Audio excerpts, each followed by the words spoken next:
everybody, welcome back to another video. Today we're going to be taking a look at some retro collection figures. Yes, they have come back. It is the Mandalorian wave, and so we've seen A New Hope and Empire Strikes Back, and we're getting a Mandalorian wave, and conveniently that wave takes place of where Return of the Jedi should go, because Return of the Jedi has an anniversary next year, so I bet my bottom dollar that's what's going to happen, and we'll get back to the original trilogy with these guys. But I really like these retro collection figures. They're super fun. They provide quite a challenge to track down, but in the past so far I have been 100% successful getting them all. So that unfortunately makes me want them really bad, because I want to like complete this line for some reason.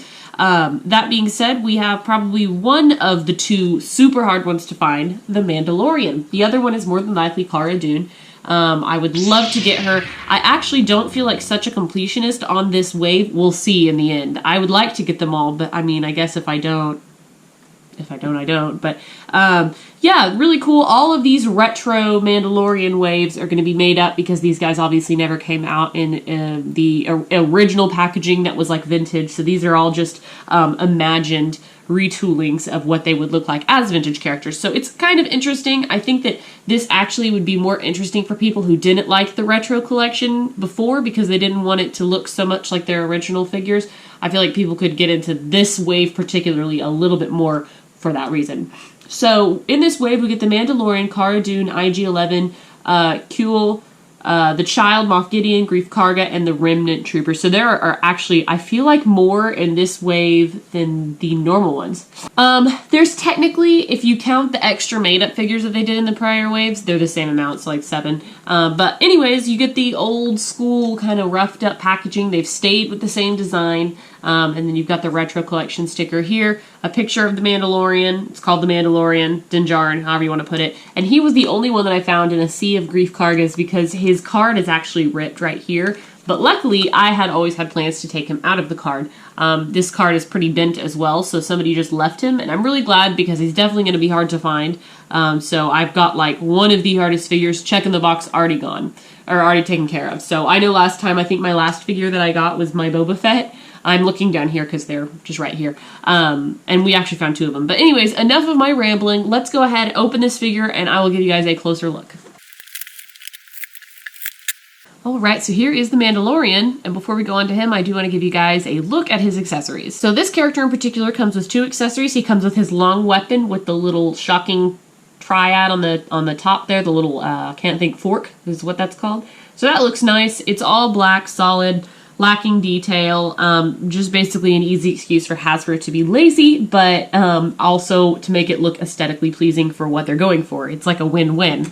And then he also does come with a small blaster that is very interesting. Again, they've tooled it to kind of have the shape and features of original vintage figures. So you have like, I mean, they have decent detail, but blocky little details, and then just one solid color. So in terms of the Mandalorian, I think he looks awesome. He's very cool with his silver helmet. This is pre Beskar armor, so it would be interesting if maybe they like later this year released a version with his Beskar armor. And he's not a total retool of Boba Fett, which is actually really cool. I appreciate that. And then he also has a they gave him a cape because he has a like a little cape on the back. Obviously it's not big like this, but I still appreciate that fact. It definitely makes him stand out, and he looks really interesting. Hopefully you can see all of his detailing. He's very cleanly painted, I'll give him that. They don't have a lot of room to mess up because it's so simple, but he looks fantastic. Really good. So he's got his little shore trooper shoulder here, and then some other little parts on the knee. And he looks really good. I'll show him against Boba Fett. So here is Boba Fett, and ignore the sticky tack on his feet. That's how he's standing currently. And actually, Boba Fett, it's really interesting because he's cast in a shiny plastic. The Mandalorian is pretty dull in comparison. So that's actually really interesting. But you can see the comparison between the two. I like them. I think they look really cool. That is super neat to me. So there's the 2 of them together. But overall, I really like the color scheme. The paint is super clean and nice. All the molding looks really good. I mean, you can't ask for a better vintage-inspired figure than what we've got going on with Din Djarin.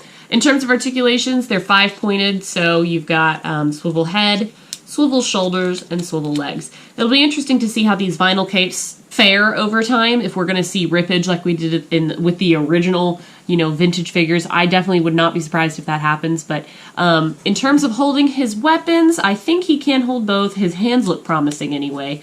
They don't have any reason to get the hand holding the weapons wrong, because they don't have a prior vintage version to go off of. Yep, he holds them beautifully. Obviously, though, since the Articulations Limited, he's going to go like that with both of them. But you can have both of them in his hands displayed. So I think that that's fantastic. Really, like I said, is super excited to have found the Mandalorian so early on. I know at least in my area, we've seen very, very little of the retro collection for the Mandalorian so far. And so the fact that the second figure I found was the Mandalorian, I'm really happy about him. So anyways, guys, thank you so much for watching. Let me know what you think about this guy in the comments below. And until next time, I will see you guys later. Bye.